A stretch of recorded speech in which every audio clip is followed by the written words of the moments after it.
Está no ar mais um podcast Estação PMA, hoje com a ilustre presença do nosso secretário de Meio Ambiente e Sustentabilidade, Lucas Proto. O Lucas, ele é engenheiro florestal e gestor ambiental, com experiência na área há mais de 10 anos, e hoje a gente vai ter uma aula aqui com ele, isso porque nós vamos falar de sustentabilidade, um assunto super atual e que antes era previsto na Lei 866, no seu artigo 3º, e agora traz como princípio norteador, no seu artigo 5º, na Lei 14133, o desenvolvimento nacional sustentável. Lucas, seja bem-vindo. Fala pra gente um pouquinho sobre sustentabilidade. O que a lei nova você sente que traz pra gente de princípio sustentabilidade? Olá, saudações a todos. É muito importante a gente entender que a sustentabilidade ela tem a ver com a continuidade de nossas atividades, praticamente a continuidade da civilização, né? Então, nós exploramos recursos naturais, nós temos resíduos que a gente descarta diariamente, e isso tudo vai se acumulando e vai se causando determinadas alterações ao meio. Hoje já se tem conhecimento, ciência e engenharia o suficiente para poder intervir ao meio de uma forma menos prejudicial, né? E isso tem a ver com restringir tanto o uso dos recursos naturais como aproveitá-lo o máximo possível. E aí é onde entra a reciclagem, o reaproveitamento, né? Esse processo em que garante a sustentabilidade para que o mundo continue e melhore. Isso. Doutor, trazer essas diretrizes do desenvolvimento nacional sustentável para as compras públicas foi um grande ganho para nós, né? É isso mesmo, Luiz. A gente tinha que dar esse passo, né? Esse passo ele faz parte da realidade atual. Não dar esse passo, na verdade, é fingir que nós estamos em meados do século passado. Então, com todas as normas, os padrões, os ISOs, as NBRs, as ABNTs, hoje já pode se garantir legalmente que isso seja aplicado às compras públicas. Então, é uma lei que vem, na minha opinião, um pouco tarde, mas antes tarde do que nunca, né? E ela garante aí no seu princípio norteador a continuidade, a sustentabilidade, né? E sustentabilidade tem a ver com diversos fatores, né? Sustentabilidade tem a ver com todos nós, na verdade. A sustentabilidade tem a ver com a conscientização em todos os atos. Quando a gente fala de sustentabilidade, para o público em geral, né, todo mundo acha que é proibir de cortar árvore na Amazônia. Então, essa coisa do desenvolvimento sustentável é lá com os governantes, é lá em cima, é lá no Amazonas, não tem nada a ver comigo. Na verdade não, né? Na verdade tem a ver com tudo isso também e conosco, né? Conosco fazendo o nosso papel. Então fazendo o nosso papel de fazer o descarte correto do resíduo, fazer uma destinação correta de todos os seus efluentes, garantir que o poder público está dando o tratamento adequado para o seu lixo, garantir que o poder público está dando o tratamento adequado ao esgoto, ao uso dos recursos naturais, a exploração de qualquer forma de ambiente natural. E isso tudo pode ser e deve ser dentro da legislação, dentro do poder judiciário, legislativo e executivo. Lucas, exemplifica isso pra gente, como, por exemplo, a parte do lixo. Como a gente trabalha hoje, como a gente pode melhorar, né, com a lei nova que traz esse norte. Dá um exemplo pra gente. O Brasil é um país continental, né? E diversas destinações arcaicas do lixo eram contaminantes, né? Eles praticamente abriam um buraco e jogavam o lixo dentro. E isso vem a trazer diversas perturbações ao ecossistema, ao meio ambiente, ao lençol freático, né? E inclusive aos aquíferos. E isso vai se acumulando e vai literalmente inviabilizando a existência naquele local, né? Então, o que é o correto a se fazer nesse caso? É garantir um projeto executivo de aterro sanitário adequado para a instalação desse aterro no local, garantir um processo de reciclagem com melhorias contínuas, né? Então, garantir que tenha uma coleta seletiva em todo o município, que as pessoas saibam dessa coleta, que façam o trabalho do seu descarte regular, né? que tenha locais propícios para determinados resíduos no município. E esses locais, assim como o aterro sanitário, eles devem ser submetidos, esses projetos executivos, a um licenciamento ambiental, junto à Agência Ambiental Paulista, né, que é quem conduz esse processo. É a terceira agência ambiental mais rigorosa do mundo, então isso é um orgulho que o Estado de São Paulo tem, né? Então toda aquela pontuação, e tanto a licença prévia, a licença de instalação e a licença de operação emitida pela CETESB, garante aí uma grande solução, grandes soluções ambientais sejam aplicadas no processo. Então um aterro adequado ele deve ser completamente isolado do solo. Então existe uma proteção com determinadas mantas que isola o contato do lixo no solo. Essas mantas, elas inclusive têm uma geomembrana, que é uma manta que protege, no caso de uma perfuração dessa manta, ela faz uma cola automática ali com uma argila expandida. Isso tudo garante que o chorume do lixo não entre em contato. Nesse mesmo projeto ele tem que ter 2 drenos, um dreno horizontal que vai levar o chorume desse lixo à estação de tratamento de efluentes. Inclusive o nosso aterro sanitário é muito bem pontuado na CETESB e está muito próximo da estação de tratamento de efluentes. Então nós temos todo o nosso chorume tratado 100% na estação de tratamento de efluentes e um dreno vertical que garante a queima tanto do butano, do metano, dos gases do efeito estufa que saem desse aterro.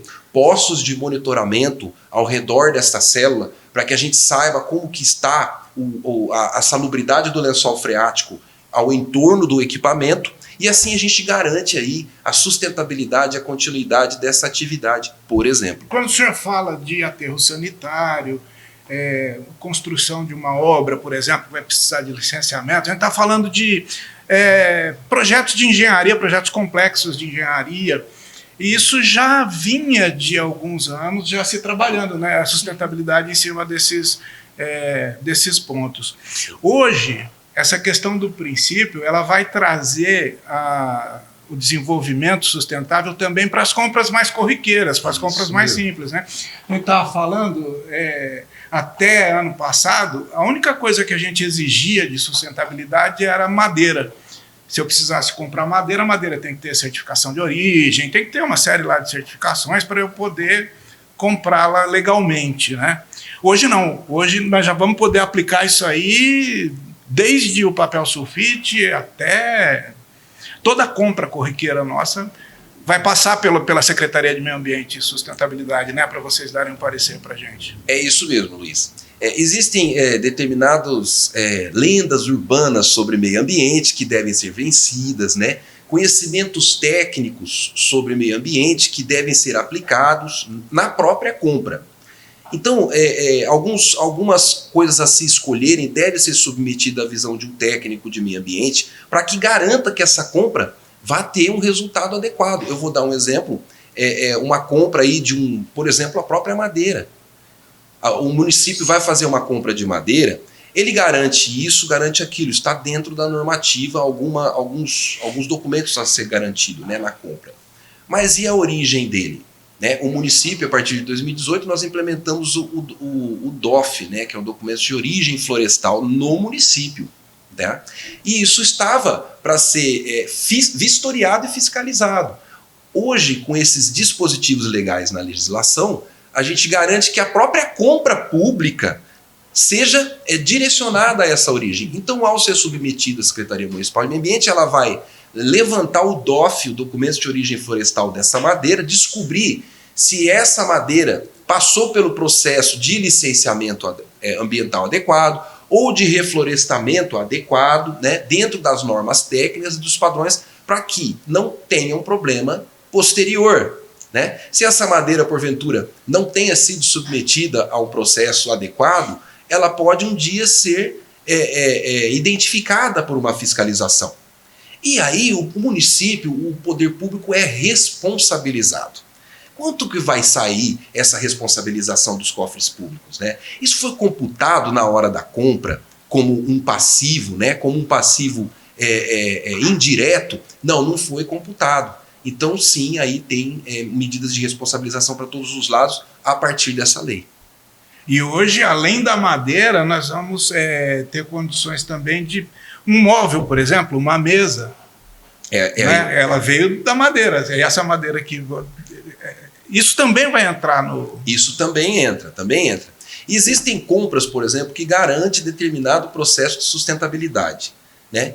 Então, determinadas telhas, elas causam mais erosão, por exemplo, com o efeito de chuvas torrenciais, principalmente em equipamentos públicos envolto de terra ou na área rural.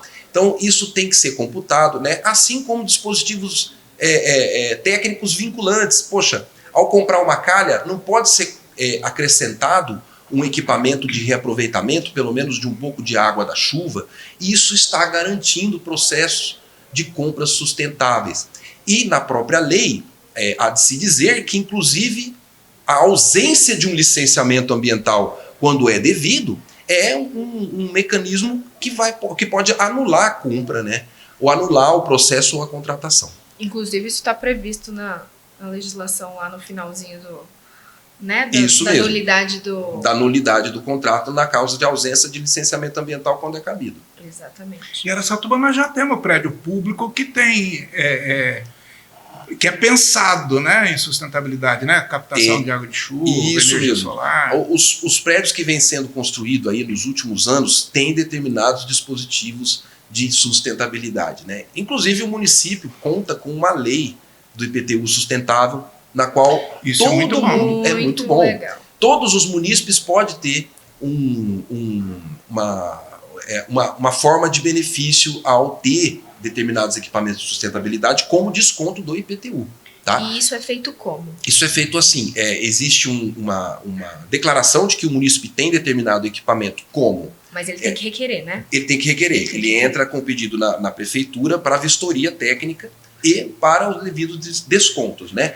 Então tem 2% de desconto para aqueles que têm o sistema fotovoltaico, mais 2% para aqueles que têm aquecimento de água solar, mais 2% para aqueles que têm o espaço árvore, que é uma área maior de retribuição para as raízes da árvore, para que ela evite quebrar a calçada ou mesmo vir a morrer. Fantástico, muita gente não deve imaginar isso. É isso mesmo.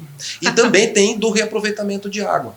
Então existe uma série de descontos que você pode ter no IPTU, tem que ser solicitado anualmente, né, para que seja submetido à vistoria, para garantir que esses equipamentos de sustentabilidade estão ocorrendo. Com algumas medidas simples, aí você pode ter, inclusive, economia financeira. A sustentabilidade, ela resulta na economia financeira. Sim. É isso mesmo, ela sempre resulta. Ela demanda, às vezes, investimentos, mas são iniciais, mas o processo da sustentabilidade, ele tende a sempre se baratear, né? Conforme a população adere aos processos de sustentabilidade. Se a gente tivesse começado isso há 50 anos atrás... nós estaríamos para frente. É isso mesmo. Para finalizar, então, doutor, só um comentário, né? Nós estamos fazendo alguns estudos agora em licitações que têm potencial de empate lá no final. E entre os critérios de desempate, tem os projetos de mitigação. Então, se a empresa tem um projeto ali voltado para a sustentabilidade, ela também vai ter vantagem aqui na hora do desempate. Vantagem não, mas ela estará um passo à frente de quem não se preocupa com isso. Isso também é muito interessante, incentiva, né? Isso mesmo, Luiz. Na verdade, isso aí eu acredito que seja a vara mágica do negócio, tá? Na verdade, a gente tem que entender que o processo de sustentabilidade ele tem que ser incentivado, né? Ele tem que ser explorado e aproveitado, né? O município, eu acredito que agora entrou nesse engajamento legal, no processo aí de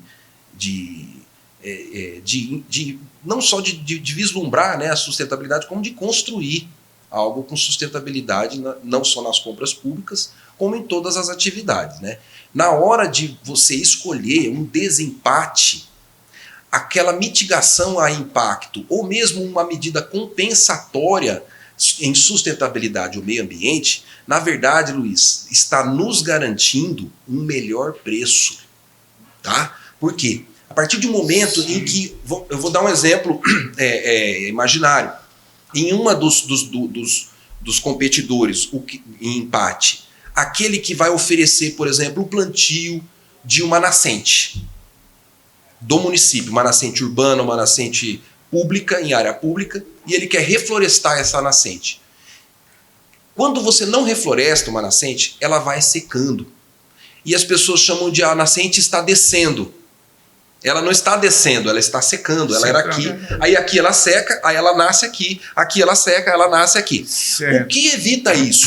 O reflorestamento, a restauração ecológica dessa nascente. Hoje, 1 hectare de reflorestamento custa 50 mil no mínimo.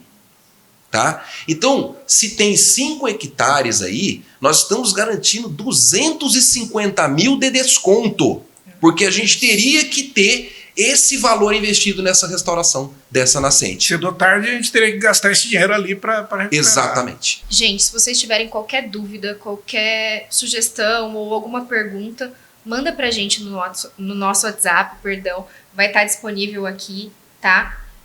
Acho que é isso, né? É isso, doutor. Muito obrigado. Obrigada, Lucas. Eu que agradeço vocês, agradeço a todos pela oportunidade, Foi estamos um à prazer. disposição. Com Eu espero certeza que o senhor você vai- volte outras vezes, porque tem muito assunto ainda pra gente Muito falar, assunto, estamos à disposição. Está Quero convidado- voltar mais. Tá? está Muito convidado de volta. Obrigada.